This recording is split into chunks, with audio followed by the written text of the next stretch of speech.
भूखा राजा और गरीब किसान की कहानी, the hungry king and poor farmer story. In Hindi सालों पहले एक नगर का राजा अपने राज्य में रात को अपना रूप बदलकर घूमता था।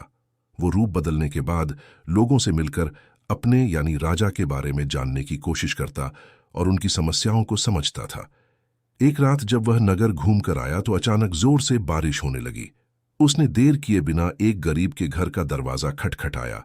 राजा के दरवाजा खटखटाने के बाद घर से एक व्यक्ति निकला। वह एक गरीब किसान था जो अपनी पत्नी और बच्चों के साथ रहता था। बारिश तेज थी तो किसान ने राजा को अंदर आने के लिए कहा। राजा ने घर में जाने के बाद पूछा, क्या आप मुझे कुछ खिला सकते हैं? मुझे बहुत तेज भूख लगी है।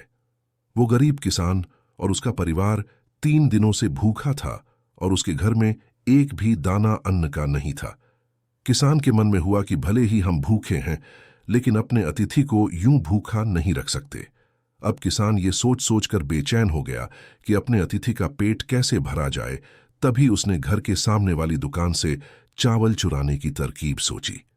उसने सिर्फ अतिथि के लिए ही 2 मुट्ठी चावल लिया और उसे पकाकर राजा को खिला दिया। तब तक बारिश रुक गई थी और राजा अपने घर चला गया। दूसरे दिन दुकान का मालिक अनाज की चोरी की शिकायत लेकर राजा के पास पहुंचा। राजा ने दुकान के मालिक और उस गरीब किसान को अपनी सभा में प्रस्तुत होने का आदेश दिया।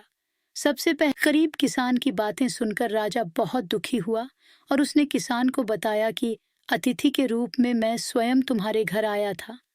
इसके बाद राजा ने सभा में पहुंचे दुकानदार से पूछा कि क्या आपने अपने पड़ोसी को चोरी करते हुए देखा था? दुकानदार ने जवाब दिया कि हाँ, मैंने इसे रात में चोरी करते हुए देखा था। दुकानदार की बात सुनने के बाद राजा कहता है कि इस चोरी के लिए मैं पहले जिम्मेदार हूँ और फिर दूसरा तुम हो, क्योंकि तुमने अपने पड्डिड हौसी को अनाज की चोरी करते हुए देखा, मगर कभी उसके भूखे परिवार को नहीं देखा। तुम अपने पड्डिड हौसी होने का धर्म बिल्कुल निभा नहीं पाए। इतना कहने के बाद राजा ने दुकानदार को सभा से जाने के लिए कह दिया और किसान की अतिथि निष्ठा भाव को देखकर उसे 1000 सोने के सिक्के इनाम के रूप में दे दिया। कहानी से सीख, अगर कोई आसपास रहने वाले मुसीबत में है तो हमें उनकी मदद करनी चाहिए।